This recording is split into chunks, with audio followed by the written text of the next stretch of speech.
Hello नमस्कार, आप सभी का फिर से स्वागत है आपके अपने YouTube channel the Balaji classes में।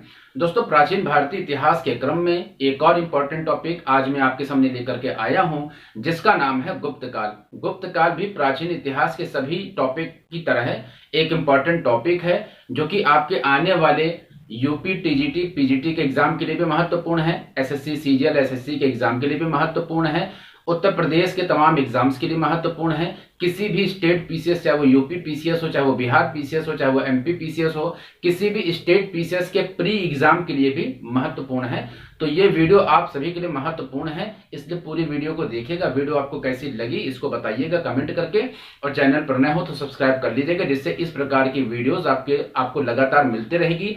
और विशेष रूप से इस समय जो उत्तर प्रदेश पीजीटी, टीजीटी के जो विद्यार्थी हैं, उनके लिए मैं मुख्य रूप से और भी प्रैक्टिस सेट या इस तरीके की और भी वीडियोस लगातार लाने की कोशिश करूंगा। तो आइए दोस्तों, शुरू करते हैं गुप्त काल को। गुप्त काल को पूरी अच्छी तरीके से पढ़ेंगे, जिससे इसका क्या बैकग्राउंड रहा, कहां से गुप्त जो आए हैं, पीछे के जो इसके तथ्य हैं, जो पीछे का इतिहास है, उससे जोड़ करके पढ़ेंगे, जिससे आपको ये वीडियो या ये पूरा टॉपिक अच्छी तरीके से समझ में आएगा। तो आइए दोस्तों, स्टार्ट करते हैं। हम पढ़ रहे हैं गुप्त काल। यहाँ पर हम क्या पढ़ रहे हैं? हम पढ़ रहे हैं गुप्त काल। और गुप्त काल में सबसे पहले हम इसका देख लेते हैं, क्या इसका हम देख लेते हैं परिचय। अब जैसा कि आपको मालूम है कि जो मौर्य वंश था, बात करते हैं मौर्य वंश की। किस लिए करते हैं? क्योंकि इसके साथ ही जो टॉपिक है आगे अच्छी तरीके से बढ़ सकेगा। तो जैसा कि आपको मालूम है कि मौर्य वंश में जो मौर्य वंश का शासक था अशोक, मौर्य वंश की स्थापना की थी, आपको मालूम है, चंद्रगुप्त मौर्य ने। उसके बाद उनका पुत्र आया बिंदुसार, बिंदुसार के बाद जो है अशोक आए।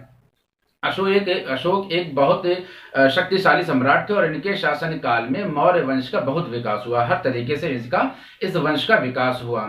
लेकिन जब जो अशोक की मृत्यु के बाद जो मौर्य वंश है, उसका पतन होना शुरू हो जाता है। और इसी क्रम में जो इनका एक अंतिम शासक था, मौर्य वंश का जो अंतिम शासक था, जिसका नाम था बृहदत्त, और इसकी हत्या कर दी थी पुष्यमित्र ने। किसने की थी? पुष्यमित्र ने की थी। और पुष्यमित्र ने इसकी हत्या करने के बाद शुंग वंश की स्थापना कर दी थी। किसकी स्थापना की थी? शुंग वंश की स्थापना की थी।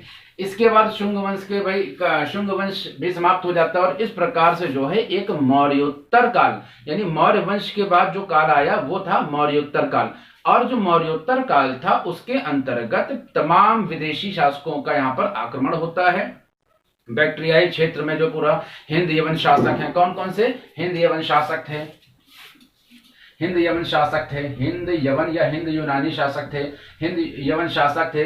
इन्होंने पूरा जो है बैक्ट्रियाई क्षेत्र, यानी ईरान, जो पाकिस्तान का पश्चिमी भाग है, वहां से जो पूरा उस क्षेत्र को बोलते हैं बैक्ट्रिया क्षेत्र। बैक्ट्रिया क्षेत्र से लेकर के मथुरा तक का जो पूरा शासन काल रहा था, वो हिंद यवन शासकों का पूरा शासन काल रहा था।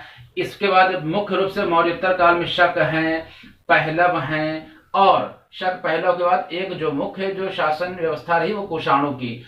इनका अपना पूरा एक शासन काल रहा मौर्योत्तर काल में। और जब मौर्योत्तर काल समाप्त हो जाता है, तो जो स्टार्ट होता है वो होता है गुप्त काल। इसी तरीके से पूरे क्रम को हम एक एक करके देखते चलते हैं क्या है गुप्त काल। तो ये आपको समझ में आया होगा कि मौर्य वंश के बाद का जो समय था वो था मौर्योत्तर काल। और इसी मौर्योत्तर काल में मुख्य रूप से हिंद यवन शासक, शक, पहलव, कुषाण, ये मुख्य रूप से शासक रहे थे। अब बात करते हैं अगर गुप्त काल की, तो जो गुप्त काल में जो गुप्त थे वो मुख्य रूप से इन्हीं कुषाणों के, जो गुप्त थे वो मुख्य रूप से इन्हीं कुषाणों के सामंत थे। गुप्त क्या थे? इन्हीं कुषाणों के मुख्य रूप से सामंत थे। क्या थे? सामंत थे। सामंत का अर्थ क्या हो गया कि जो कुषाण थे, या जो कुषाण का पूरा जो शासन काल था, तो उनकी सीमावर्ती क्षेत्रों पर जो शासन व्यवस्था को देख रहे थे कुषाणों के एक प्रतिनिधि के रूप में, वो होते हैं सामंत। आई होप आपको समझ में आया होगा। तो कुषाणों के सामंत के रूप में ये पूरी शासन व्यवस्था को देखते हैं। और जब कुषाणों का पतन हो जाता है, तो जो गुप्त काल है वो अपने आप को मजबूती से आगे बढ़ाते हैं, और मुख्य रूप से जो पूर्वी भारत है, उस तरफ अपने आप को मजबूत करते हैं। तो आइए दोस्तों, इससे जुड़े हुए कुछ और तथ्यों को हम देख लेते हैं। और उसके बाद आप यहाँ पर देख रहे हैं कि गुप्त शासकों का एक पूरी वंशावली है, पूरा क्रम है, इसको भी समझेंगे। फिर एक एक करके जितने भी शासक हैं, जो इंपॉर्टेंट शासक है, उसको पढ़ेंगे, जिनसे आपके एग्जाम में प्रश्न बनते हैं, उनको पढ़ेंगे, उनको समझेंगे। और कुछ ऐसे हैं जिनसे एग्जाम में प्रश्न नहीं बनते, तो उनको हम नहीं देखें, उनको स्किप कर देंगे।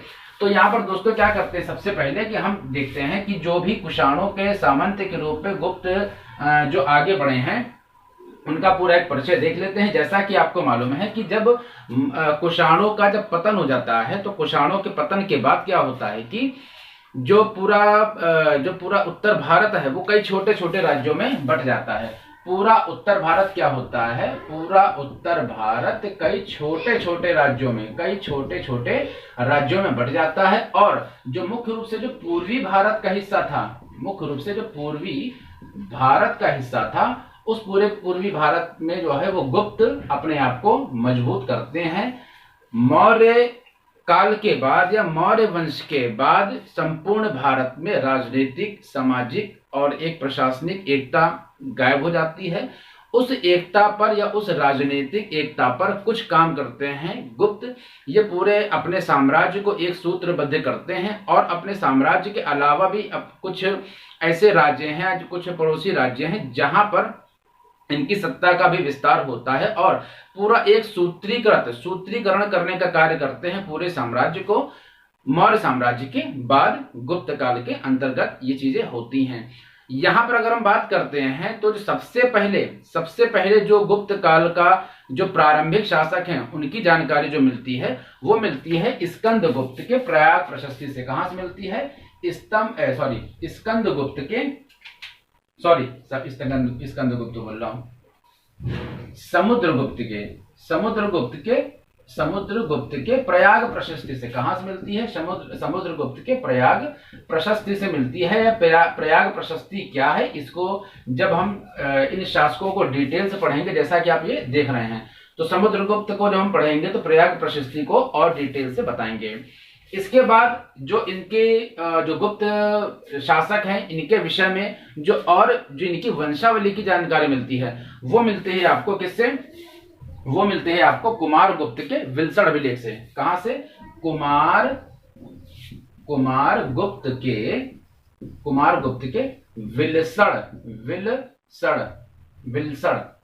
विलसण अभिलेख से, कुमार गुप्त के विलसण अभिलेख से गुप्त वंशावली की भी जानकारी मिलती है। और स्कंदगुप्त के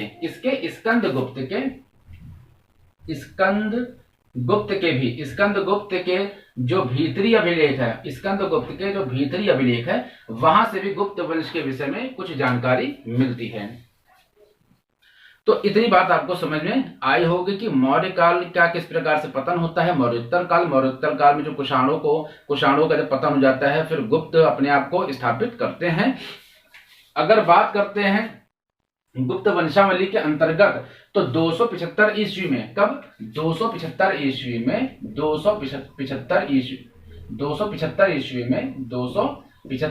में श्री गुप्त ने इस गुप्त साम्राज्य की स्थापना करी थी और इसी वजह से इन्हें जो गुप्तों का आदि पुरुष भी कहा जाता है। क्या कहा जाता है? श्री गुप्त को गुप्तों का आदि पुरुष भी कहा जाता है। दोस्तों, जो गुप्त साम्राज्य था वो मौर्य साम्राज्य के जितना बड़ा तो नहीं था, लेकिन गुप्त मौर्य वंश के बाद या मौर्य काल के बाद गुप्त ही एक ऐसे थे जिन्होंने संपूर्ण भारत में जो है एक प्रशासनिक व्यवस्था को स्थापित करने का या एक सूत्रीकरण करने का कार्य इन्होंने किया था। तो इसी तरीके से हमने समझा कि गुप्त शासकों के क्रम में कि जो श्रीगुप्त थे इन्हें गुप्त वंश का संस्थापक कहा जाता है और इस वंश की स्थापना इन्होंने 275 ईस्वी में की थी और इन्हें आदि पुरुष यानी गुप्तों का आदि पुरुष भी कहा जाता था। और इन्हीं का पुत्र था जो कि घटोत्कच था। इसके बाद हम देखेंगे चंद्रगुप्त प्रथम को, जिसे वास्तविक संस्थापक कहा जाता है। गुप्त साम्राज्य का वास्तविक संस्थापक कहा जाता है। अब वास्तविक संस्थापक का अर्थ क्या हो गया? श्रीगुप्त संस्थापक थे, चंद्रगुप्त प्रथम वास्तविक संस्थापक थे। श्रीगुप्त ने क्या किया था कि इस साम्राज्य की स्थापना कर दी थी, लेकिन इस साम्राज्य के विस्तार में किसी प्रकार का कोई योगदान नहीं कर पाए थे, सिर्फ स्थापना करी थी और जो थोड़े बहुत राज्य थे वहां तक अपने आप को विस्तारित किया था। लेकिन जो चंद्रगुप्त प्रथम थे ये वास्तविक संस्थापक इन्हें इसलिए कहा जाता है क्योंकि इन्होंने क्या किया था कि जो गुप्त साम्राज्य का विस्तार किया था, हर तरीके से सामाजिक आर्थिक तौर पर इसका विस्तार किया था। और जो गुप्त काल है इसको पूर्ण स्वर्णिम युग कहा जाता है, भारत का स्वर्णिम युग कहा जाता है। तो क्यों कहा जाता है उसकी भी चर्चा आगे हम करेंगे। तो मैंने क्या बताया, सबसे पहले श्रीगुप्त जिन्हें जो कि संस्थापक थे श्रीगुप्त, गुप्त वंश के, इसी वजह से इन्हें आदि पुरुष भी कहा जाता है, और 275 ईस्वी में इन्होंने गुप्त वंश की स्थापना की थी। उसके बाद नंबर आता है घटोत्कच का, जो कि श्रीगुप्त के पुत्र थे। इसके बाद चंद्रगुप्त प्रथम, जिन्हें वास्तविक संस्थापक कहा जाता है। और जो समुद्रगुप्त है ये मुख्य रूप से भारत गुप्त काल में सबसे महान शासक थे। इन्होंने कई लड़ाइयां लड़ी थी, जिसके कारण विंसेंट स्मिथ ने इन्हें भारत का नेपोलियन कहा था। किसने कहा था? विंसेंट स्मिथ ने समुद्रगुप्त को भारत का नेपोलियन कहा था। और ये प्रश्न सीधे सीधे एग्जाम में आपके देखे गए हैं। तो यहां पर क्या हो गया, उसके बाद हम देखेंगे रामगुप्त को, इसके बाद हम देखेंगे चंद्रगुप्त द्वितीय को, जिसको चंद्रगुप्त विक्रमादित्य भी कहा जाता है। उसके बाद हम कुमारगुप्त को देखेंगे। जैसा कि मैंने आपको बताया कि कुमारगुप्त का ये विलसण अभिलेख, इससे मौर्य वंशावली के साक्ष्य मिले हैं। फिर उसके बाद हम देखेंगे स्कंदगुप्त को।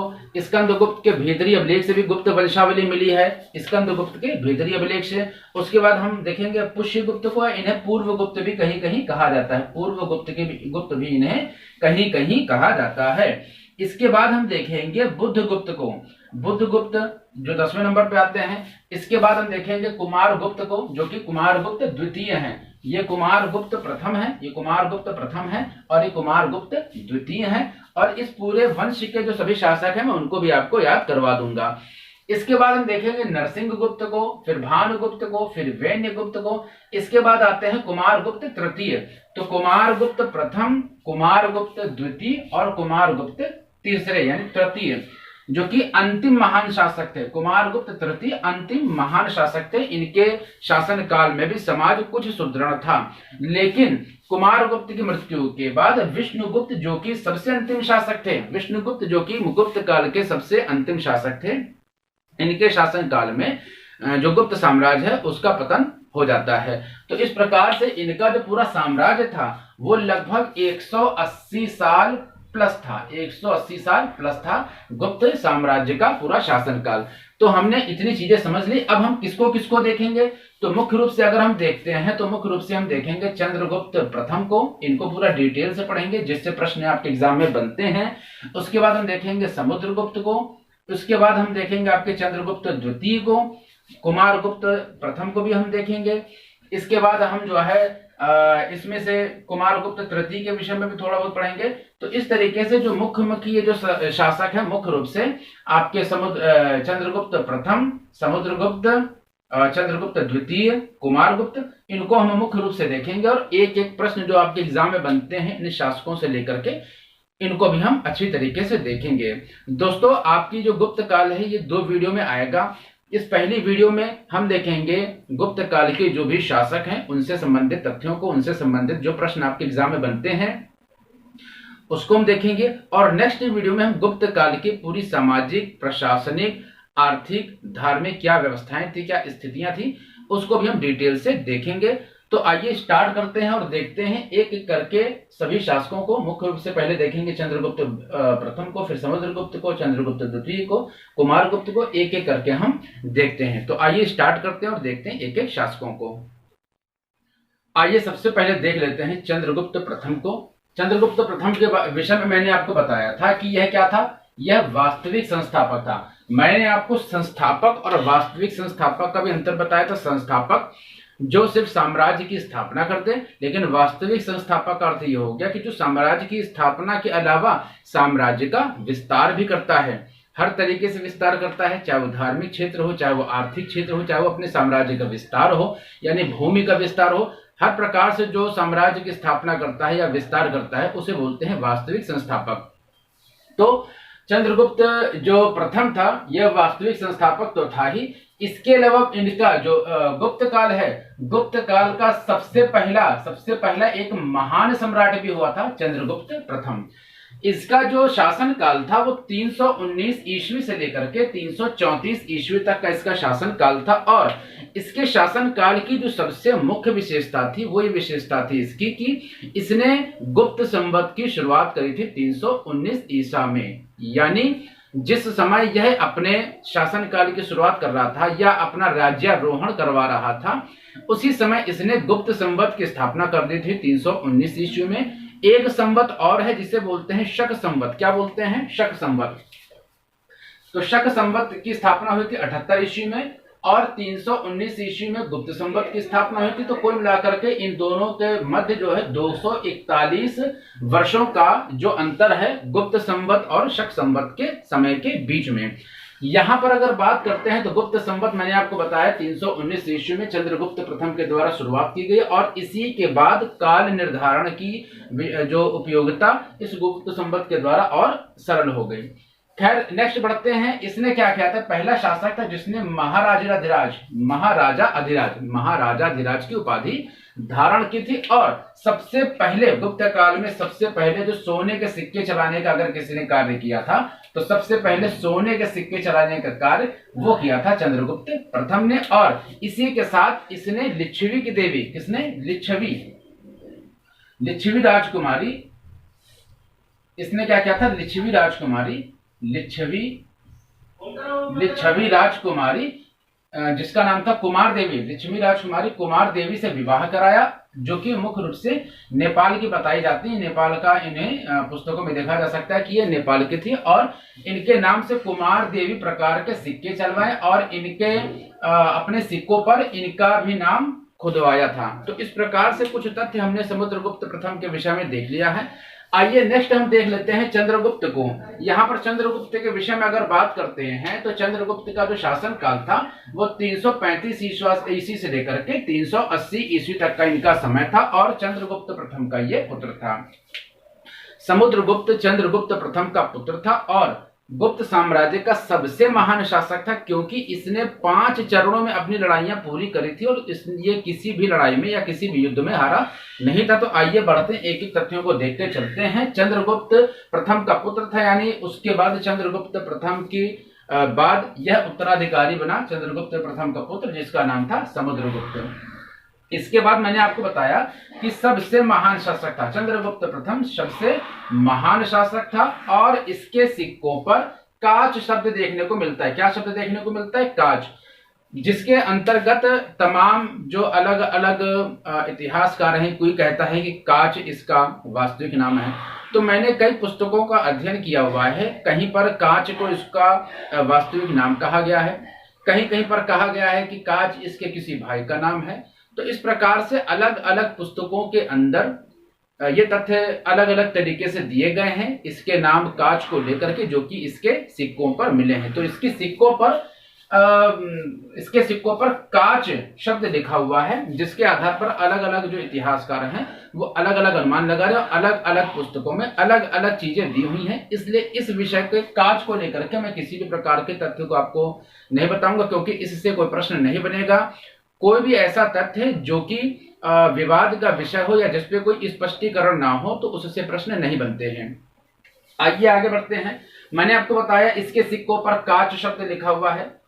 अब यहां पर बात करते हैं कि इसके सिक्कों पर और क्या मिला है। तो इसके सिक्कों पर, यानी समुद्रगुप्त है, इसके सिक्कों पर वीणा बजाते हुए इसको दिखाया गया है। क्या बजाते दिखाया गया है, वीणा। इससे इसके वीणा प्रेमी होने का भी प्रमाण मिलता है।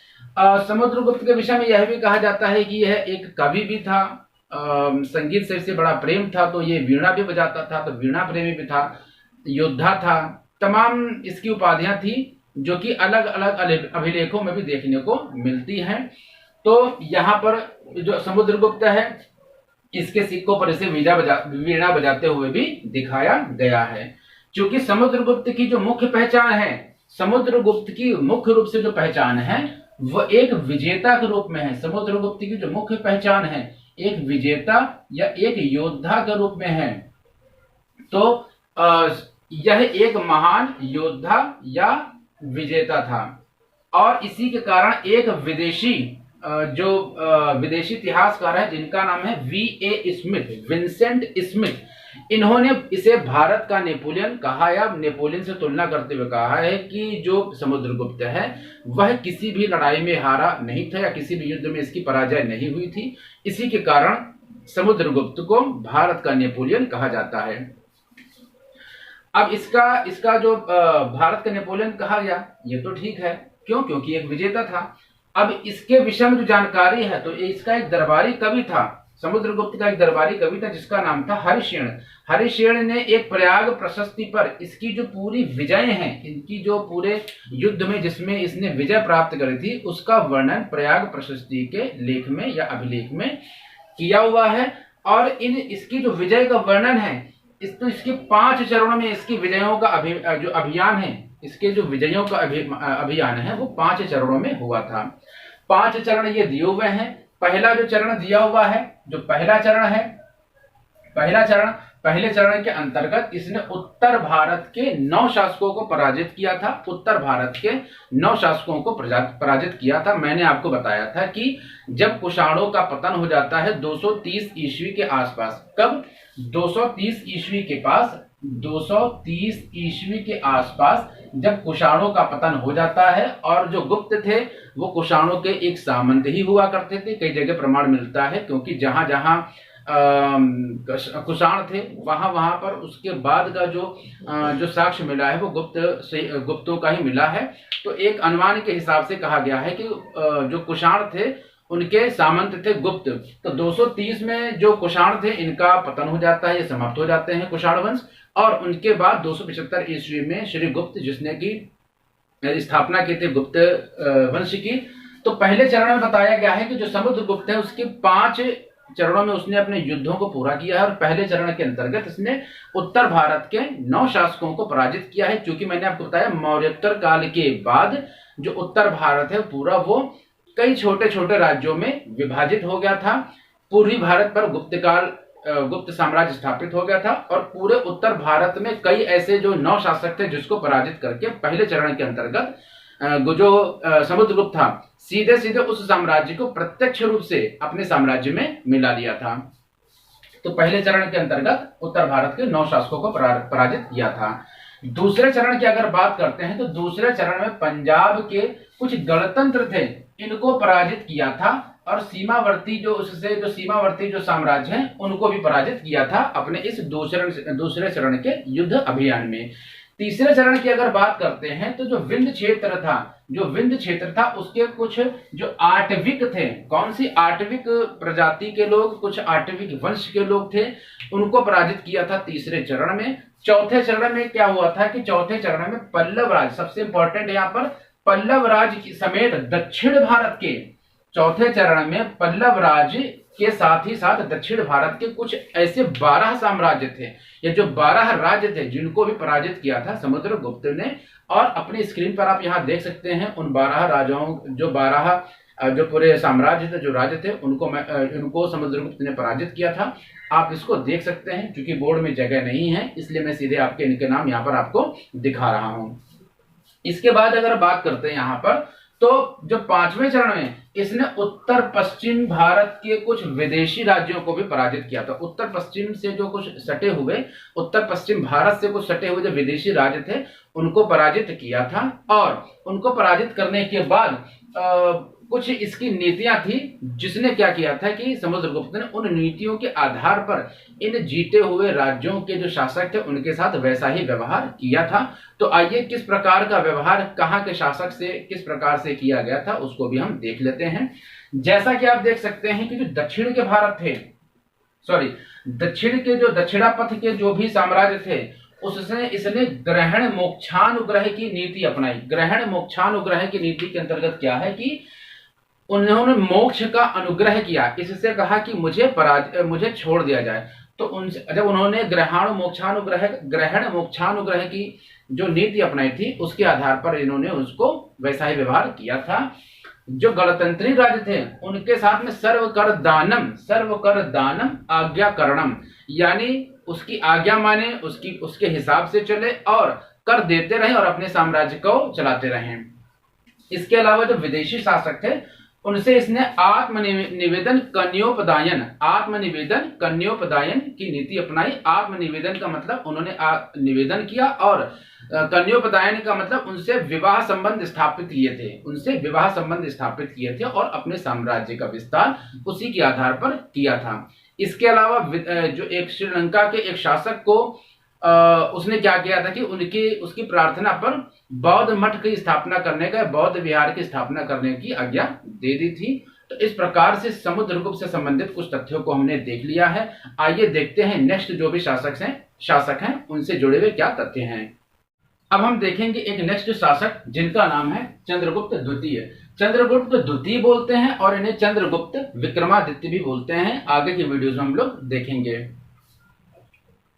अब इसके बाद हम देखते हैं कि जो चंद्रगुप्त द्वितीय हैं इनके समय में ही सबसे अधिक क्षेत्रीय विस्तार हुआ, यानी इनके साम्राज्य का जो सबसे अधिक विस्तार हुआ वो चंद्रगुप्त द्वितीय के समय में हुआ। इसके अलावा जो सांस्कृतिक उत्थान था वो भी चरमोत्कर्ष पर था, यानी सबसे अधिक उत्कर्ष पर चंद्रगुप्त द्वितीय के समय काल में ही हुआ था। और इन्होंने क्या किया था कि नाग वंश की एक राजकुमार थी जिनका नाम था कुबेर नागा, उनसे विवाह कर लिया था। क्योंकि चंद्रगुप्त द्वितीय ने क्या किया था कि अपनी विजयों और जो संबंध स्थापित करके, यानी विवाह संबंध स्थापित करके भी अपने साम्राज्य का खूब विस्तार किया था। इसी प्रकार से हमने देखा कि क्षेत्रीय विस्तार हुआ था, सांस्कृतिक उत्थान भी चरमोत्कर्ष पर था, नागवंश की राजकुमारी कुबेर नागा से विवाह कर लिया था। और इनके विषय में, यानी चंद्रगुप्त द्वितीय के विषय में जो जानकारी मिलती है वो कालिदास की रचनाओं से भी मिलती है। इसके अलावा जो फाहयान है उसके जो यात्रा वृतांत है उससे भी इसकी जानकारी मिलती है। मथुरा का जो एक अभिलेख है उससे भी स्तंभ लेख है उससे भी जानकारी मिलती है। उदयगिरी का एक अभिलेख है उससे भी जानकारी मिलती है। गढ़वा अभिलेख है उससे भी जानकारी मिलती है। सांची अभिलेख है उससे भी जानकारी मिलती है। तो यानी जितने भी मैंने बताए कि कालिदास की रचना, सांची का अभिलेख, मथुरा का स्तंभ लेख, कालिदास या जो फाहयान यात्री था, चीन का यात्री था, उसके अपनी यात्रा वृतांत से इस प्रकार की जानकारियां चंद्रगुप्त द्वितीय के विषय में मिलती है। तो जो एक जानकारी का एक महत्वपूर्ण स्रोत है। इसके अलावा अगर हम देखते हैं तो शक छत्रप रुद्र सिंह तृतीय को इसने पराजित किया था। और गुजरात और पश्चिमी तट का एक जो पूरा एक बंदरगाह था जहां से व्यापार के बहुत अच्छे स्रोत हो सकते थे, व्यापार के बहुत अच्छे एक अलग प्रकार के पूरी व्यवस्थाएं थी, तो वहां पर भृगु कच्छ जिसे भड़ौच कहते हैं, आधुनिक भड़ौच कहते हैं, उस पर भी इसने अधिकार कर लिया था। इसके अलावा अगर हम देखते हैं तो इसी उपलक्ष्य पर व्याघ्र सिक्के भी इसने चलवाए थे, यानी जो इसकी विजयें थी, जो चंद्रगुप्त द्वितीय है शक छत्रप पर इसने जो विजय प्राप्त करी थी उसके उपलक्ष्य में इसने दिल्ली में एक स्तंभ लौह खुदवाया, उसके माध्यम से विजयोत्सव मनाया, विजय का उत्सव मनाया। इसके अलावा इसने क्या किया था कि व्याघ्र सिक्के चलवाए थे, व्याघ्र सिक्के चलवाया खुदवाए भी थे।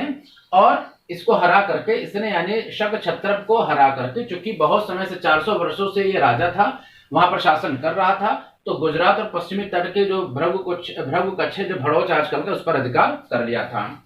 उज्जैन को इसने अपनी दूसरी राजधानी बनाया था, जिसकी विजयें थी। इन सब उपलक्ष्य के तौर पर भी एक अलग कार्य था कि इसने उज्जैन को गुप्त काल की दूसरी राजधानी बनाया था। इसने, मैंने आपको बताया कि वैवाहिक संबंधों के आधार पर ही अपने साम्राज्य का विस्तार किया था, विजयों के आधार पर इसने साम्राज्य का विस्तार किया था।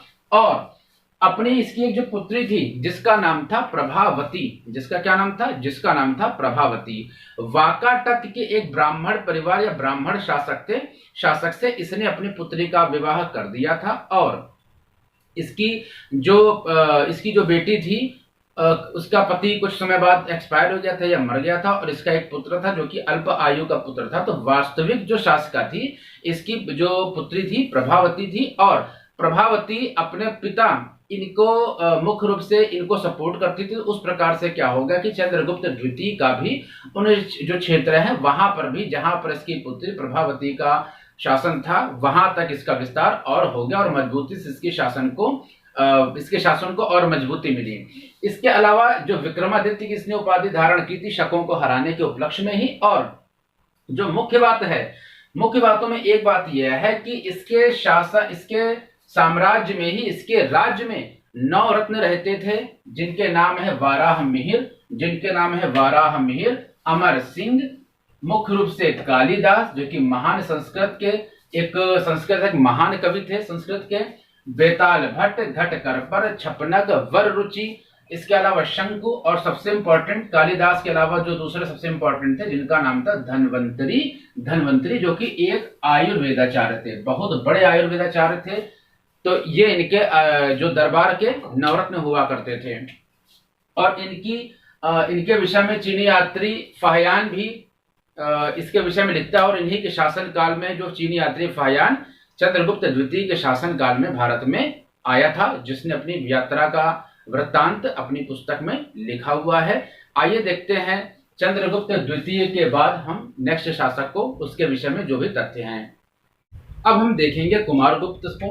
कुमारगुप्त से को संबंधित तथ्यों को देखेंगे। जो कुमारगुप्त के शासन काल की जो प्रथम तिथि है, जो कुमारगुप्त है उसके शासन की जो प्राथमिक तिथि है, जो प्राथमिक जानकारी है वो मिलती है इसके विल्सन अभिलेख से। और जो इसके शासन की अंतिम तारीख है ये इसके चांदी के सिक्कों से जिसका अनुमान लगाया जाता है।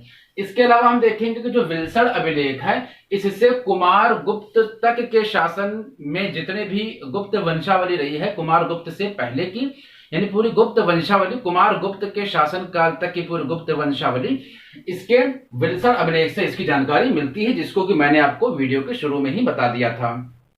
इसके अलावा कुमारगुप्त के जो सुव्यवस्थित शासन का जो वर्णन है, कुमारगुप्त के जो सुव्यवस्थित शासन का वर्णन है वो मंदसौर अभिलेख में इसकी जानकारी मिलती है। मंदसौर अभिलेख में इसकी जानकारी मिलती है जो कि एक प्रशस्ति के रूप में है, जिसकी रचना वत्स भट्टी ने की थी। किसने की थी? वत्स भट्टी ने की थी। किसने की थी? वत्स भट्टी ने की थी। इस प्रशस्ति का निर्माण जो कि मंदसौर अभिलेख एक प्रशस्ति है। भीतरी अभिलेख से पता चलता है कि कुमारगुप्त के अंतिम दिनों में पुष्यमित्रों का आक्रमण हुआ था। पुष्यमित्रों का आक्रमण हुआ था और इसके शासन काल में ही नालंदा विश्वविद्यालय की स्थापना हुई थी। किसके? इस कुमारगुप्त के शासन काल में, कुमारगुप्त के शासन काल में ही नालंदा विश्वविद्यालय जो कि एक विश्व प्रख्यात विश्वविद्यालय था, जिसको कि आगे चल करके मुगल काल में बख्तियार खिलजी ने जिसको ध्वस्त कर दिया था। और किसी वीडियो में मैं पूरी इसकी जानकारी लेकर के आऊंगा कि इस नालंदा विश्वविद्यालय को बख्तियार खिलजी ने क्यों जलाया था, इसके पीछे क्या कारण थे, तो पूरी डिटेल लेकर के आऊंगा जो कि एक बहुत अच्छी वीडियो होगी। इसके अलावा हम देखते हैं कि जो कुमारगुप्त है इसके कुछ उपनाम हैं। इसे महेंद्रादित्य भी कहा जाता है, इसे श्री महेंद्र कहा जाता है और अश्व महेंद्र भी इसे कहा जाता है, जो कि इसके अपने उपनाम हैं। ये जितने तथ्य मैंने आपको बताए हैं एग्जाम में सीधे सीधे इनसे प्रश्न बनते हैं। आइए देखते हैं स्कंदगुप्त को। भीतरी स्तंभ लेख से पता चलता है कि जो प्रथम होड़ आक्रमण है, भीतरी स्तंभ लेख से पता चलता है कि जो प्रथम होड़ आक्रमण है वो आक्रमण हुए थे स्कंदगुप्त के शासनकाल में। और जूनागढ़ अभिलेख से पता चलता है कि स्कंदगुप्त ने इन होड़ आक्रमणों को विफल कर दिया था, यानी इन्हें पराजित कर दिया था। इसके अलावा जो स्कंदगुप्त को कहोम अभिलेख में शक्रादित्य, क्या कहोम अभिलेख में शक्रादित्य कहा गया है। आर्य मंजुल श्री कल्प में देवराय कहा गया है। जूनागढ़ अभिलेख में श्री परिक्षिप्त वक्षा कहा गया है। जूनागढ़ अभिलेख में श्री परिक्षिप्त वक्षा कहा गया है। और स्कंदगुप्त ने ही अपने शासन काल में जो सुदर्शन झील है जिसका निर्माण चंद्रगुप्त मौर्य ने करवाया था, उस झील का निर्माण तो चंद्रगुप्त मौर्य ने करवाया था, उसका पुनर्निर्माण या पुनरुद्धार करवाने के लिए अपने सौराष्ट्र के गवर्नर पर्णदत्त के पुत्र चक्र, जिसका क्या नाम था, चक्रपालित को ये जिम्मेदारी दी थी कि वो सुदर्शन झील का पुनर्निर्माण कराए, पुनरुद्धार करवाए। और इसने इससे यानी चक्रपालित ने, जो कि पर्णदत्त सौराष्ट्र का गवर्नर था, उसका पुत्र था चक्रपालित, उसने क्या किया था कि जो सुदर्शन झील है उसका पुनरुद्धार करवाया था और उसके किनारे पर भगवान विष्णु के एक मंदिर का भी निर्माण करवाया था। स्कंदगुप्त ने प्रशासनिक सुविधा के लिए क्या किया था कि जो उसकी अपनी राजधानी थी उसको अयोध्या स्थानांतरित कर दिया था। तो कुछ जो महत्वपूर्ण तथ्य थे स्कंदगुप्त से लेकर के, जिसका शासनकाल 454 से 467 ईस्वी था, इसकी भी जानकारी आप याद रख सकते हैं। तो पूरे ओवरऑल मैंने जितने भी प्रमुख शासक थे उनके शासन की पूरी जानकारी, उनसे जुड़े तथ्य मैंने आपको बताया है। अब नेक्स्ट वीडियो में इनसे जुड़े जो आर्थिक, धार्मिक, सामाजिक, प्रशासनिक जो भी व्यवस्थाएं हैं, जो भी स्थिति है, नेक्स्ट वीडियो में उस वीडियो को मैं लेकर के आऊंगा। अगर आपको वीडियो अच्छी लगे तो लाइक कर दीजिएगा, सब्सक्राइब कर दीजिएगा। मिलते हैं नेक्स्ट वीडियो में, तब तक के लिए जय हिंद, जय भारत।